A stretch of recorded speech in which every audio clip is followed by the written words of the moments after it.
UP के फतेहपुर जिले में सपा की सदस्यता अभियान के प्रभारी व पूर्व एमएलसी राजपाल कश्यप ने तिरंगा यात्रा पर बीजेपी पर पलटवार करते हुए कहा कि बीजेपी कभी तिरंगा के पक्ष में नहीं रही। यह लोग आजादी की लड़ाई में भी नहीं थे, आजादी की लादी में भी माफी मांगने वाले लोग हैं। आजाद देश में इस संगठन पर प्रतिबंध लगा था। सरदार पटेल जी गए हुए आरएसएस पर प्रतिबंध लगाया था और दुनिया का सबसे खतरनाक संगठन यह है। यह कभी झंडे के पक्ष में नहीं थे। जब झंडा रखा गया तब आरएसएस के लोगों ने विरोध किया था। इन्होंने कभी नागपुर में तिरंगा नहीं लगाया, कभी आरएसएस की शाखा में तिरंगा नहीं लगाया, भगवा झंडा लगाया। तिरंगे की आड़ में भगवे का झंडा समाजवादी लोग नहीं चलने देंगे। राजपाल कश्यप, सपा पूर्व एमएलसी सदस्य अभियान। विपक्षी लगातार, अभी भी विपक्ष में इस समय लगातार भाजपा को प्रहार कर रहे हैं कि तिरंगा झंडे को लेकर एक राजनीति। बीजेपी कभी तिरंगा के पक्ष में नहीं रही। ये लोग तो आजादी की लड़ाई में भी नहीं थे। आजादी की लड़ाई में भी माफी मांगने वाले लोग हैं। और आजाद देश में किसी संगठन पर प्रतिबंध लगा था तो सरदार पटेल जी ने गृह मंत्री रहते हुए आरएसएस पर प्रतिबंध लगाया था कि दुनिया का सबसे खतरनाक संगठन यही है, इसलिए प्रतिबंध लगाया था। ये कभी झंडे के पक्ष में ही नहीं रहे। ये तो जब झंडा रखा गया उसमें भी यही लोग विरोध कर रहे थे, आरएसएस के लोग। और इन्होंने कभी नागपुर में तिरंगा नहीं लगाया, कभी आरएसएस की शाखा में तिरंगा नहीं लगाया। भगवा लगाते हैं। ये तिरंगे की आड़ में भगवा एजेंडा समाजवादी लोग नहीं चलने देंगे, इनको बेनकाब करेंगे। वैसे आप 9 तारीख से आप लोगों का संस्था वो चल रहा है, तिरंगा अभियान चल रहा है, गो टू गो, ठीक है। तो आपके सांसद शफीकुर रहमान ने कल बयान दिया है कि जो तिरंगा झंडा उसे घर में लगाने की कोई मतलब नहीं है। पार्टी कार्यालय में लग जाए, घर और दफ्तरों में लग जाए, लेकिन घर में लगाने की कोई जरूरत नहीं है। आप संस्था अभियान चला रहे होता है। मुझे नहीं पता है, लेकिन हमारे राष्ट्रीय अध्यक्ष, समाजवादी पार्टी में राष्ट्रीय अध्यक्ष माननीय श्री अखिलेश यादव जी का निर्देश है, घर घर तिरंगा जाएगा और लगाया जाएगा। झंडे पे राजनीति हो रही है। झंडे पे राजनीति, जो झंडे के पीछे भगवा एजेंडा बीजेपी ने लगाया है उनको बेनकाब। ईडी लगातार छापेमारी कर रही है तमाम। अरे ये लोकतांत्रिक संस्थाओं को, संवैधानिक संस्थाओं को अपने में कब्जे में करके लोकतंत्र की हत्या करना चाहते हैं। अघोषित इमरजेंसी लगा रखी है। इस अघोषित इमरजेंसी के खिलाफ ईडी, सीबीआई जितनी जांचें करानी हो कराने। समाजवादी लोग इससे डरने वाले नहीं है और उनका मुंह तोड़ जवाब देंगे। रामगोपाल जी तो गए थे बात करने सीएम से। जो भी हमारे पार्टी के नेता कार्यकर्ताओं पे लगातार मुकदमे लिखे जा रहे हैं, फर्जी मुकदमे लिखे जा रहे हैं और समाजवादी लोग इनके मुकदमों से डरने वाले। जिस तरीके का अन्याय अत्याचार कर रहे हैं, आप बताइए, गरीब लोगों को बचा रहे हैं और बेसहारा लोगों को बचा रहे हैं। जो इनके खिलाफ बोल रहे हैं, आप पत्रकार हो, आप इनके खिलाफ बोल के देखो, अभी आपके ऊपर मुकदमा, कितने पत्रकारों के ऊपर मुकदमा लिख दिया गया, दाल में दिखा दिया, उनके ऊपर मुकदमा ले, कितने लोगों को वो पेपर, इनकी काले काम जो उजागर करते बलिया में एक पत्रकार महोदय ने, इनका पेपर लीक हो गया, उसको दिखा दिया। क्या किया उनका? ये है लोकतंत्र। इनकी कोई परीक्षा भर्ती हो पाई, 16 परीक्षाएं निरस्त करनी पड़ी, अभी एक भर्ती और कैंसिल हो गई। योगी आदित्यनाथ जी के सदस्यता अभियान चलेगा, गांव-गांव तक जाएगा। उसके बाद में हम लोग तिरंगा भी लगाएंगे 9 अगस्त से लेकर 15 अगस्त तक। उसके बाद में हम लोग बूथ कमेटी से लेकर सब मजबूत करेंगे और जिस तरीके से 22 में बीजेपी को माननीय अखिलेश यादव जी के नेतृत्व में घटाया है और 24 में बीजेपी का सफाया करने की रणनीति पूरी तरह से समाजवादी पार्टी ने तैयार कर ली है। उसका रोड मैप तैयार कर लिया है। उसी के तहत प्रत्येक जनपद में प्रभारी बनाए गए हैं विधानसभा तक पहुंचाने के लिए और बूथ तक पहुंचाने के लिए। साथ ही साथ में ये बीजेपी जो भ्रष्टाचार बीजेपी का चरम सीमा पे, इतना भ्रष्टाचार है कि आप ट्रांसफर पोस्टिंग तक में भ्रष्टाचार चल रहा है। और ट्रांसफर पोस्टिंग में इतना भ्रष्टाचार चल रहा कि उप मुख्यमंत्री से लेकर सब मंत्रियों तक में आपस में लड़ाई चल रही है। साथ ही साथ में ये तो भ्रष्टाचार में सारे रिकॉर्ड तोड़ दिए, भगवान राम तक को भ्रष्टाचार में सम्मिलित कर दिए। बताइए, उनकी जमीनें, वहां भगवान राम की धरती पे जमीनों का घोटाला हो रहा है, उनके चंदे में घोटाला हो रहा है। आप बताइए, भ्रष्टाचार के सारे रिकॉर्ड तोड़ दिए। साथ ही साथ में आज तक 5-6 बरस होने जा रहे हैं योगी आदित्यनाथ जी की सरकार ने आज तक हाई कोर्ट में हलफनामा तक दाखिल नहीं किया। मैंने सदन में उठाया था, माननीय योगी आदित्यनाथ जी से पूछा था कि आप जवाब दीजिए, आप कहते हो कि हम इन पिछड़ी जातियों के साथ में खड़े हैं, तो आपकी सरकार और आपने हलफनामा आज तक क्यों नहीं दिया? नहीं कोई जवाब था।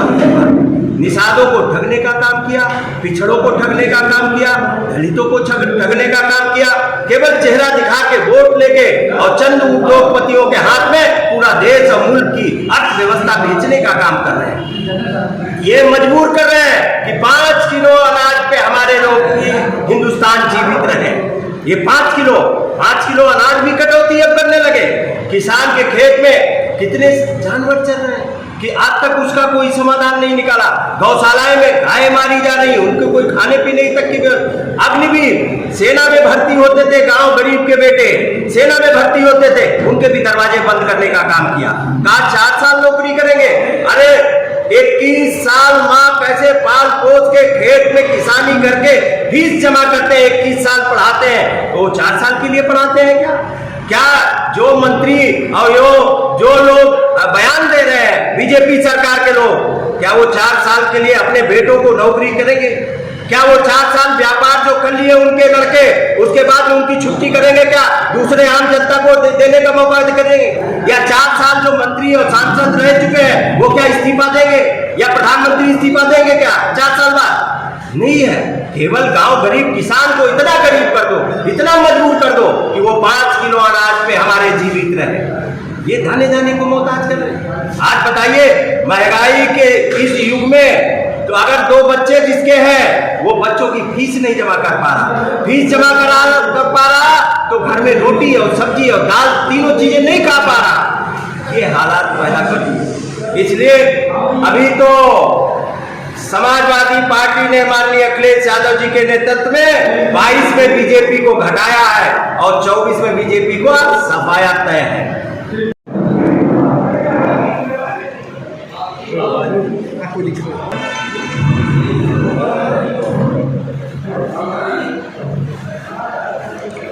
समाजवादी पार्टी के राष्ट्रीय अध्यक्ष माननीय श्री अखिलेश यादव जी फतेहपुर जनपद में मुझे समाजवादी सदस्यता अभियान का प्रभारी बना के भेजा है। उसके तहत सदस्यता अभियान को गति देने के लिए और सदस्यता अभियान को बूथ तक ले जाने के लिए हम लोग ठोस बैठक कर चुका हूँ, रणनीति बना चुका हूँ और साथ ही साथ में 9 अगस्त से तिरंगा भी घर घर लगाया जाएगा समाजवादियों द्वारा और 9 अगस्त से लेकर 15 अगस्त तक वो भी अभियान चलेगा। साथ ही साथ में हम अपने बूथों को मजबूत करने के लिए और इस लोकतंत्र की रक्षा करने के लिए हम लोगों को मेंबर बना के पार्टी की सदस्यता दिला के, क्योंकि अब इस देश को कोई बचा सकता है वो समाजवाद बचा सकता है और उसके तहत हम मेंबर बना के और पार्टी को भी मजबूती करने के लिए और साथ साथ में अलोकतांत्रिक सरकार को हटाने के लिए हम अपने सदस्यों को प्रशिक्षित करेंगे और इस बेईमान, भ्रष्टाचारी, दुराचारी और बेरोजगारों के साथ में जो अन्याय कर रही है, बेरोजगारी को चरम सीमा पे करने वाली है, महंगाई को चरम सीमा पे करने वाली ऐसी सरकार को अभी 22 में तो घटाया है और 24 में बीजेपी का सफाया है।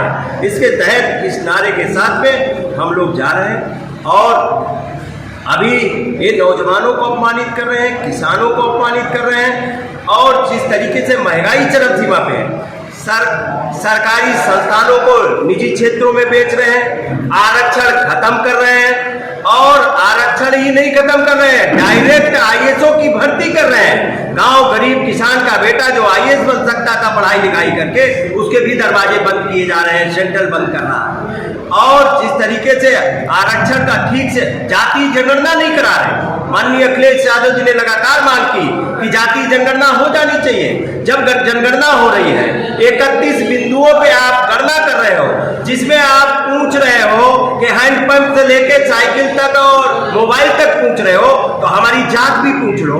हम मल्लाह हैं, कश्यप है, प्रजापति है, नाई है, विश्वकर्मा है, लोधी है, पटेल है, कुशवाहा है, और भी कोई जात के हैं, यादव है, मुस्लिम है, ठाकुर है, ब्राह्मण है। अरे सबकी जात पूछ लीजिए ना, क्या जा रहा आपको जात पूछने? अनुसूचित जात के हैं, अरे पूछ लीजिए ना, जाति जनगणना कर दीजिए और सबके आंकड़े सामने ले आ दीजिए, और जो जातियां पीछे हैं उनके विकास के लिए योजना बनाइए। नहीं बना। जाति जनगणना, निषादों का वोट लूटने के बाद में निषादों का चेहरा दिखा के वोट लूटा जा रहा और उनके हक और अधिकार पे डकैती डाली जा रही। बताइए, निषादों का आरक्षण का लागू किया? नहीं किया। राजभरों का आरक्षण नहीं लागू किया, प्रजापतियों का आरक्षण नहीं लागू किया। माननीय अखिलेश यादव जी ने इन 17 जातियों को आरक्षित वर्ग में परिभाषित करने का काम